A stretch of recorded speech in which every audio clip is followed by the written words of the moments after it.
नमस्कार स्टूडेंट, स्वागत है आप सभी का मेरी यूट्यूब चैनल मिक्की मिन में।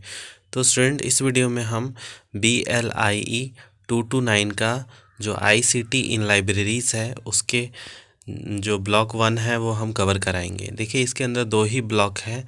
तो और ये इसका जो 229 का थोड़ा टफ आता है, 224 का भी, क्योंकि दोनों लाइब्रेरी बेस आपका जो पेपर है इससे रिलेटेड है। तो इसीलिए 224 का जो आज का आपको एग्ज़ाम है उसको भी आप ध्यान से करना, और जो आपका 229 का है उसको उसमें भी थोड़ा फेल होने के चांसेस थोड़ा ज़्यादा होता है, क्योंकि इसमें पूरा कंप्यूटर बेस है। तो उसको आपको ICT इन फंडामेंट जो लाइब्रेरी में इस्तेमाल किया जाता है, that is information communication technology, library में जब इस्तेमाल होता तो किस तरीके से जो लाइब्रेरी है वो ऑटोमेशन में आया, और वो पूरा प्रोसेस इस वीडियो में हम जानेंगे, जिसमें हमारा ब्लॉक 1 में कवर करेंगे यूनिट 1 एंड यूनिट 2। तो देखिए, यूनिट 1 में क्या है, introduction to library automation, library का ऑटोमेशन का इंट्रोडक्शन हम पढ़ेंगे। और यूनिट 2 में लाइब्रेरी ऑटोमेशन प्रोसेस क्या था, और 3 में है लाइब्रेरी ऑटोमेशन सॉफ्टवेयर पैकेज, और 4 में है library automation application of open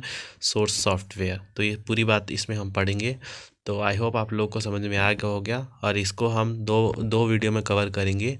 तो जैसे कि मैंने आपको पहले ही बता रखा है कि 229, 228 और 226 का बीच में गैप नहीं है, तो इसको हम सही से जल्दी से करवा देते हैं। और 229 में तो दो ही ब्लॉक है, तो आपके 4 लेक्चर में पूरा ख़त्म हो जाने का है। तो चलिए स्टार्ट करते हैं आज का लेक्चर ब्लॉक 1। आपसे रिक्वेस्ट है, वीडियो को ज़्यादा से ज़्यादा शेयर करें, और ताकि बाकी बच्चों तक भी पहुँचे। अगर आपको कोई दिक्कत हो रही है तो कमेंट बॉक्स में ज़रूर बताएं। और जो भी आप लेक्चर दे जो भी आपका जो पेपर हो रहा है, कवर हो जा रहा है, पेपर दे के आ रहे हैं, तो फीडबैक ज़रूर दिया करें। तो देखिए, इंट्रोडक्शन टू लाइब्रेरी ऑटोमेशन में क्या क्या हमारे है, जो कि लाइब्रेरी जो कि हमारे जो क्वेश्चन है उसमें आते हैं। तो पहला है evolution of library automation, evolution कहाँ से हुआ ये पढ़ेंगे। ऑटोमेटेड लाइब्रेरी सिस्टम, इसमें क्या क्या आता है।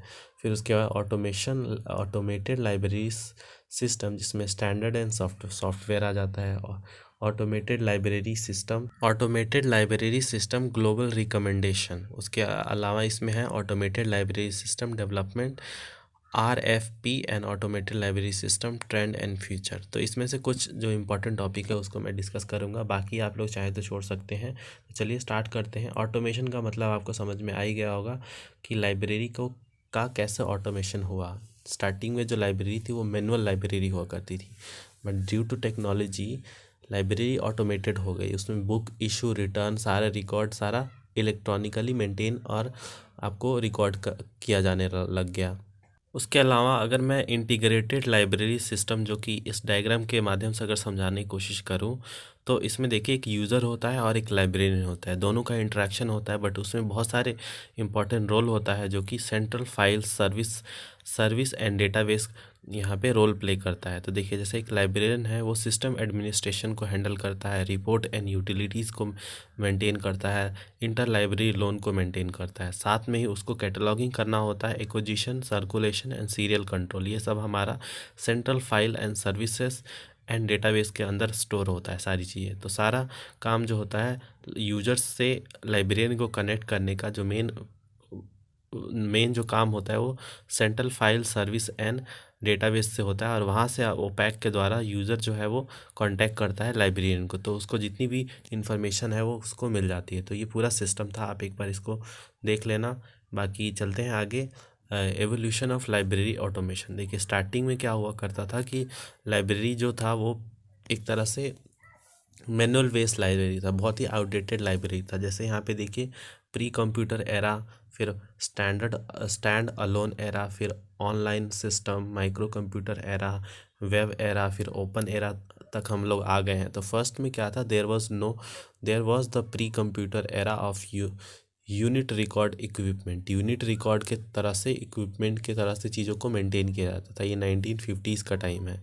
Then come offline offline computerisation, जो कि अर्ली 70s में आया, फिर उसके बाद ऑनलाइन आया, फिर उसके बाद देखिए माइक्रो कंप्यूटर एरा में आपको यहाँ पे micro computer in the form of PC, ये सारी चीज़ें आ गई। लैन आ गया, इसमें लोकल एरिया नेटवर्क इसमें आ गया। फिर यहाँ पे वेब एरा में आपको when enable integrated library system, जो मैंने अभी आपको बताया, वेब एरा में ये सारा चीज़ समझ में आया। फिर ओपन एरा में आपको देखने को मिल जाता है जैसे कि emerging of open library system powered by open software, open standard and on the flea integration the open data and open content भी आपको मिलेगा। जैसे कि अगर ओपन की बात करूँ तो आपको मोबाइल लाइब्रेरी भी आपके घर तक आती है, वो एक तरह से ये सारा ओपन एरा का काम है। उसके अलावा सॉफ्टवेयर में आपको कोहा है, जिसके द्वारा हर चीज़ मतलब लाइब्रेरियन मेंटेन करके रखते हैं, issue return and all those thing.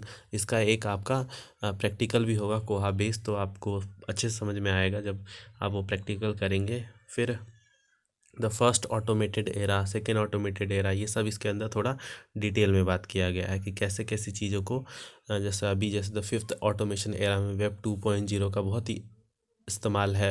Linked open data भी आ गया इसमें, तो ओपैक्स के द्वारा फिर ये सारी चीज़ें इसमें देखने को मिलती हैं। तो ऐसे करके आप पूरा एक बार पढ़ लेना, इसमें से क्वेश्चन आपको देखने को मिल सकते हैं। तो उसके अलावा इसमें ऑटोमेटेड लाइब्रेरी सिस्टम में मशीन इनोवेशन एंड ट्रांसफॉर्मेशन आ जाता है, जिसमें ये वाला एक बार आपको गो थ्रू कर लेना। फिर उसके बाद this section the unit discuss how library automation हुआ, मतलब इन सब चीज़ों में कैसे हुआ। Help in the machine of library operation, machine के द्वारा जो लाइब्रेरी ऑपरेशन है उसमें बहुत ही मतलब मदद मिली। Support innovation in library operation and user centred services, user की तरफ देखते हुए जितनी भी सर्विसेज थी उसको अप्रोच किया गया। इनोवेशन देखने को मिला लाइब्रेरी के अंदर। फिर प्रमोशन हुआ, transformation in organisation of information resource and dissemination of services, तो जितनी भी इंफॉर्मेशन थी उसको जो हमारे यूज़र है उसके उस तक डिसेमिनेशन के द्वारा मतलब उस तक पहुंचाया गया। ये सारी चीज़ें इसमें देखने को मिली। तो एक बार ये गो थ्रू कर लेना, मैंने आपको इसमें बता दिया। फिर आगे चलते हैं जो कि इम्पोर्टेंट है आपके लिए, जो कि एग्ज़ाम में आता है। Step of library automation, very important ये वाला आता है इसमें। तो library automation is an complex process and should be plan. यहाँ पे लाइब्रेरी ऑटोमेशन की बात करें तो एक कॉम्प्लेक्स प्रोसेस था, क्योंकि हमेशा से ही मैनुअल वर्क से आता गया, तो इसको प्लान करना, सब चीज़ करना थोड़ा मुश्किल काम था। द कंप्लीट प्रोसेस जो है इसके अंदर दिया गया है। इसमें आपको सॉफ्टवेयर सिलेक्शन, कौन से सॉफ्टवेयर के द्वारा आप ऑटोमेट करेंगे, तो जैसे कि ओपन की बात करूँ तो कोहा आपके लिए बेस्ट है। फिर हार्डवेयर सिलेक्शन, कौन सा हार्डवेयर का सिलेक्शन हुआ। साइट प्रिपरेशन, साइट को कहाँ पे आप प्रिपेयर करेंगे चीज़ों को। जनरल ट्रेनिंग कैसे देंगे। कस्टमाइजेशन हो गया। Defining procedure for bibliographic data entry, administrative data entry, फिर फाइनेंशियल डेटा एंट्री आ गया। फिर कमीशनिंग हो गया। तो ये सारी चीज़ें प्रोसेस है इसके अंदर, प्लीज़ करके इसको अच्छे से आप प्रिपेयर कर लेना, क्योंकि इसके आने के हाई चांसेस है। फिर लाइब्रेरी हाउस कीपिंग ऑपरेशन में देखिए क्या क्या चीज़ें आती हैं।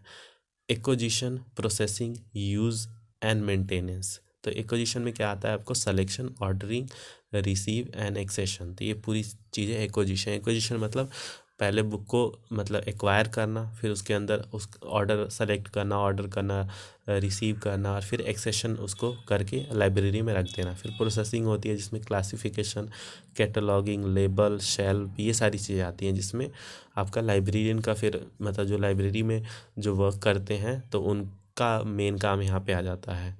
और ये जो था एक्विजिशन, ये तो पूरा मतलब जो हमारे हेड ऑफ़ लाइब्रेरी होते हैं वो उनका ये काम होता है। फिर हमारे यूज़ की बात करें तो यूज़ में क्या हो गया, locate, land, receive, recall, inter library loan and photocopy, ये सारी चीज़ें यूज़ में आ जाती है।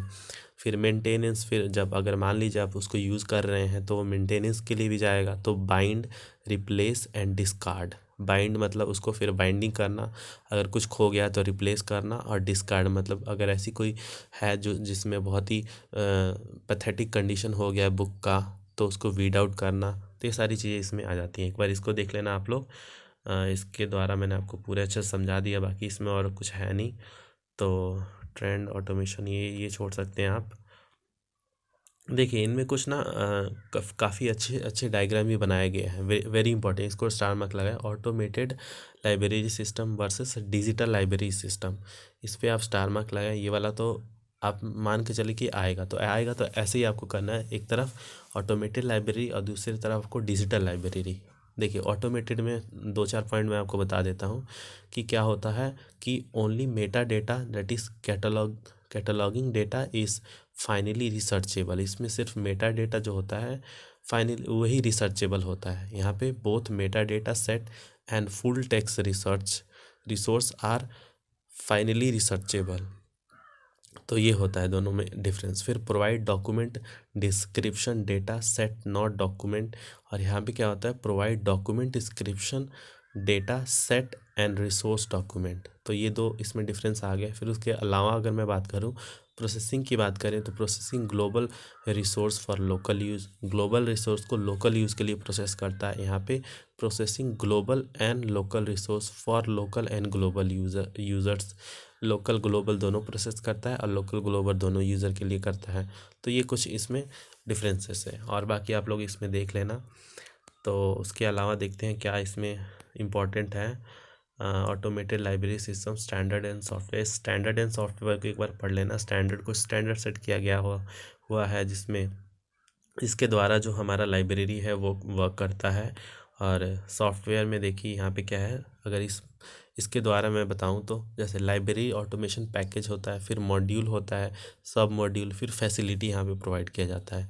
तो ये सॉफ्टवेयर का मतलब काम है जिसमें चीज़ों को मेंटेन कैसे करना है, चीज़ों को लाइब्रेरी में जो ऑटोमेशन प्रोसेस है उसको अच्छे से कैसे रखना है। और फिर देखिए इसमें ऑर्डरिंग एंड एक्विजिशन में क्या आ जाता है, ऑर्डरिंग, रिप्लेस, रिसेप्टिंग, फिर क्लेमिंग, ये सारी चीज़ इसमें आपको देखने को मिल जाएगा।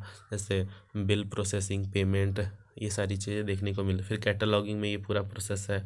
फिर एक्सेशन में इसके अंदर प्रोसेस है, सर्कुलेशन कंट्रोल में। तो ये सारी एक बार ना आप देख लेना प्लीज़ करके। बाकी मैंने जो बताया ऊपर वो वेरी इंपॉर्टेंट है, इनमें आप एक बार गो थ्रू कर जाना आप लोग। फिर ग्लोबल रिकमेंडेशन इसकी ज़रूरत है नहीं, आपको पढ़ना छोड़ सकते हैं इसको। इसमें आपको आ सकता है ये वाला रिक्वेस्ट फॉर प्रपोज़ल, हाँ RPF ये वाला आ सकता है, request for proposal.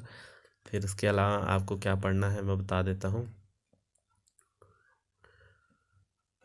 Need for the developing request for proposal. यहाँ पे देखिए you already know that the wide spread use of integrated library system, जिसको मैंने ऊपर बताया था, global communication via network, increasing number of digital library initiative available, web 2.0 tools. देखिए यहाँ पे जैसे जैसे कम्युनिकेशन टेक्नोलॉजी बढ़ा वैसे उसके अलावा क्वेश्चन कंपोनेंट ऑफ RPF से आते हैं। तो इसमें कौन कौन से कंपोनेंट है देखिए यहाँ पे, background information about the library, इसके अंदर ये है। फिर डिटेल्स, स्टेटमेंट ऑफ नीड, फिर उसके बाद आ जाता है vendor name and contact address and number, vendor का जो भी आप जिससे आपने बुक इशू कराया उसका नेम, कॉन्टैक्ट डिटेल, एड्रेस वगैरह, टाइम फ्रेम, फिर एवोल्यूशन क्राइटेरिया एंड मॉड्यूल, फिर उसके बाद system requirement and specification, request for quotation. तो ये सारी चीज़ें आपको उसमें देखने को मिलेगी। Step in the development of RPF, ये भी देख लेना एक बार, स्टेप वगैरह आता है। तो ये था पूरा, ये सब क्या है, ये सब है जैसा आप बुक इशू कर रहे हैं तो उसमें सारी चीज़ें कि इस मंथ में कितनी बुकें इशू हुई, क्या क्या हुआ, वो पूरी चीज़ें इसमें मेंटेन होती हैं। एक बार इसको देख लेना। उसके अलावा इसमें और कुछ है नहीं। Automated library system trend and future, ये वाली करने की ज़रूरत नहीं है आपको। फिर आगे चलते हैं। आगे है आपका लिंक्ड ओपन डेटा। हाँ, इनमें शॉर्ट नोट आ सकते हैं जिसमें से आपको वेब स्केल लाइब्रेरी मैनेजमेंट, ये रहने दें आप लोग। फिर इंफॉर्मेशन में, हाँ इंफॉर्मेशन मैशअप से भी आ सकता है क्वेश्चन।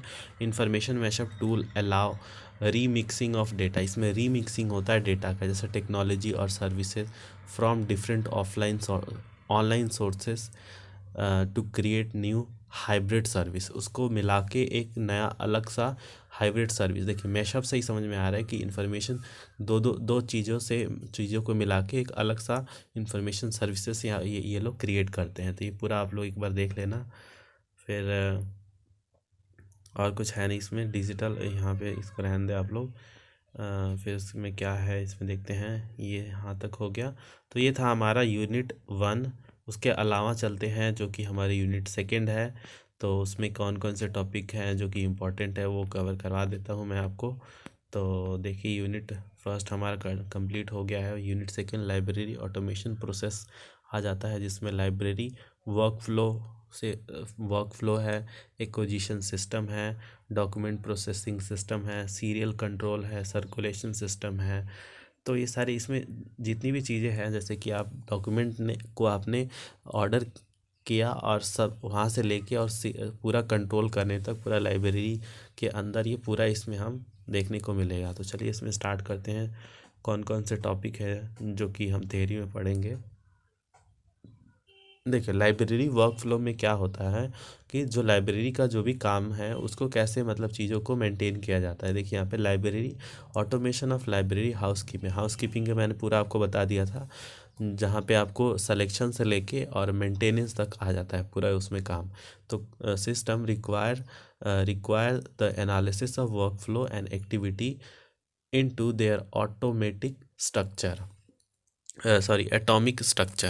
तो इसमें पूरा आपका स्ट्रक्चर आ जाता है। This process call system analysis, इसमें पूरा सिस्टम एनालिसिस का प्रोसेस आ जाता है। हमने ऑलरेडी प्रोसीजर मॉड्यूल के बारे में पढ़ा था ऑटोमेटेड लाइब्रेरी में, जिसमें आ जाता है ये देखिए association of library messengers, that is UK का है। तो ये पूरा इसमें देखने को मिलेगा। लाइब्रेरी वर्कफ्लो में देखिए लाइब्रेरी सिस्टम हो गया, फिर 4 ऑपरेशनल सब सिस्टम होते हैं जिसमें एक्विजिशन प्रोसेस, ये पूरा मैंने बता दिया था, मेंटेनेंस।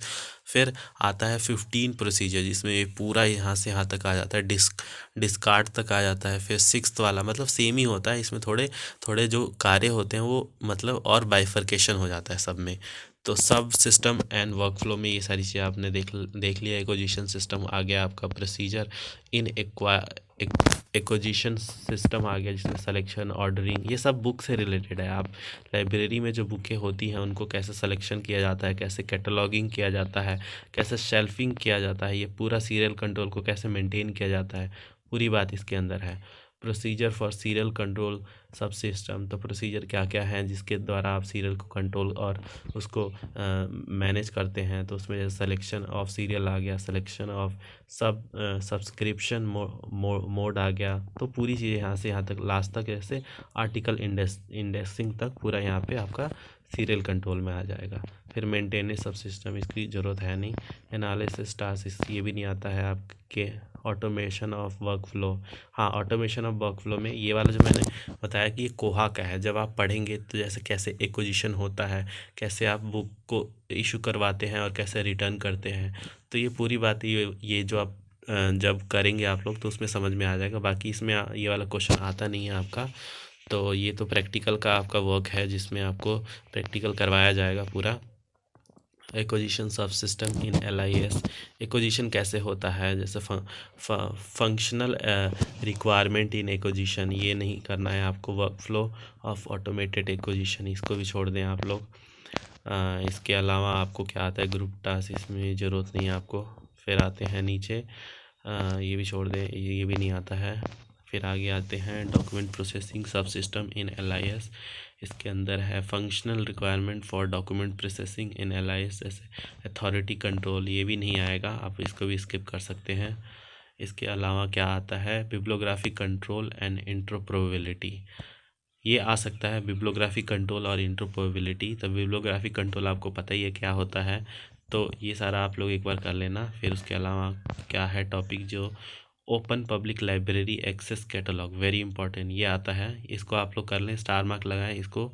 ये वाला आ सकता है, जैसे ओपैक, इसको सिंपल में अगर बोल दो, OPAC must be fully integrated जैसे लाइब्रेरी का मैंने बताया था उसके द्वारा, जैसे वेब बेस्ड क्लाइंट आते हैं। फिर OPAC should provide browse index for author, title, serial, ये सारी चीज़ों से। Should support searching different forms of authors, इसमें बहुत अलग अलग तरीके के ऑथर्स को सपोर्ट करना चाहिए।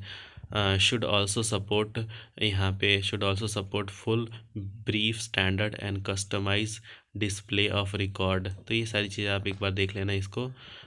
फिर ये distribution, reporting, workflow of automated document processing आ गया। यहाँ पे ऑटोमेटेड डॉक्यूमेंट प्रोसेसिंग कैसे होता है, जैसे अथॉरिटी डेटा मैनेजमेंट आ गया, बिब्लियोग्राफिक डेटा मैनेजमेंट, तो यहाँ पे मैनेजमेंट की पूरी बात की गई है। फिर उसके अलावा क्या आता है, देखिए कोहा, तो इसमें आपको पढ़ना है, इसमें कोहा आता रहता है। आपके जब पढ़ेंगे तो उसमें भी आएगा।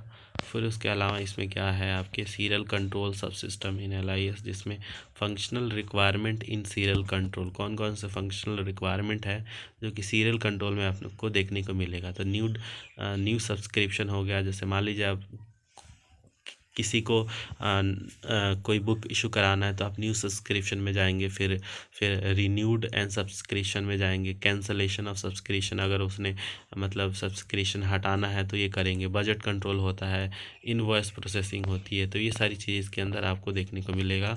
Work flow of automated serial control, इसमें आपको 4 पॉइंट आएगा, जिसमें यहाँ पे देखिए ग्रुप्ड इनटू 4 सब डिवीज़न, जिसमें creation and maintenance of master database, creation और मेंटेनेंस होता है मास्टर डेटाबेस का। फिर सब्सक्रिप्शन एंड एक्विजिशन, सब्सक्राइब करना और एक्विजिशन के द्वारा चीज़ों को एक्वायर करना। कैटलॉगिंग ऑफ आर्टिकल, इंडेक्सिंग, फिर उसके अंदर आ जाता है सर्कुलेशन एंड बाइंडिंग, लास्ट में सर्कुलेट करना और बाइंड करना। इसी को यहाँ पे पूरा डिटेल में डिस्कस किया गया है। तो जैसे यहाँ पे मान लीजिए सब्सक्रिप्शन एंड एक्विजिशन की बात करूँ तो यहाँ पे सिलेक्शन आ गया, सेलेक्ट कर लिया आपने कौन कौन से आपको डॉक्यूमेंट चाहिए, अप्रूव कर दिया, सब कुछ कर दिया। फिर उसके बाद पेमेंट करना आता है, और पेमेंट होने के बाद फिर आपने उसको एक्वायर करना है, फिर आपको लाइब्रेरी तक लेके आना है। ये पूरा प्रोसेस आपको इसमें देखने को मिलेगा। बाकी आगे देखते हैं क्या है इसमें। ये बाइंडिंग वाला तो पता ही आपको। फिर यहाँ पे है प्रोडक्ट एंड एडवांटेज, इसको रहने दें आप लोग। आगे चलते हैं यहाँ पे सर्कुलेशन सब सिस्टम इन LIS, इसको एक बार देख लेना, ये वैसे ही आता नहीं है। वर्क फ्लो इन ऑटोमेटेड, ये सारा इसको करने की ज़रूरत नहीं है आपको। फिर उसके अलावा क्या है इसमें प्रोडक्ट एंड एडवांटेज, इसको भी रहने दें। तो जो मैंने अभी आपको बता दिया वो सारा इसमें आता है। सिस्टम एडमिनिस्ट्रेशन में कुछ खास नहीं है इसमें, इसको रहने दें आप लोग। फिर उसके अलावा इसमें कुछ है नहीं, बाकी मैंने जो बताया था वो कर लेना आप लोग, और मैंने जितना कराया इतना भी काफ़ी है। उसके अलावा हम इम्पोर्टेंट टॉपिक लास्ट में लेके ज़रूर आएंगे इन सब से रिलेटेड, जो कि आपके एग्ज़ाम के लिए इम्पोर्टेंट है। तो ये था हमारा आज का लेक्चर। तो मिलते हैं इसके सेकंड पार्ट में, जिसमें इसका जो बाकी का दो यूनिट है उसको भी हम कवर करा देंगे, जिसमें यूनिट 3 एंड यूनिट 4 रहेगा। तो चलिए मिलते हैं नेक्स्ट वीडियो में, तब तक के लिए धन्यवाद।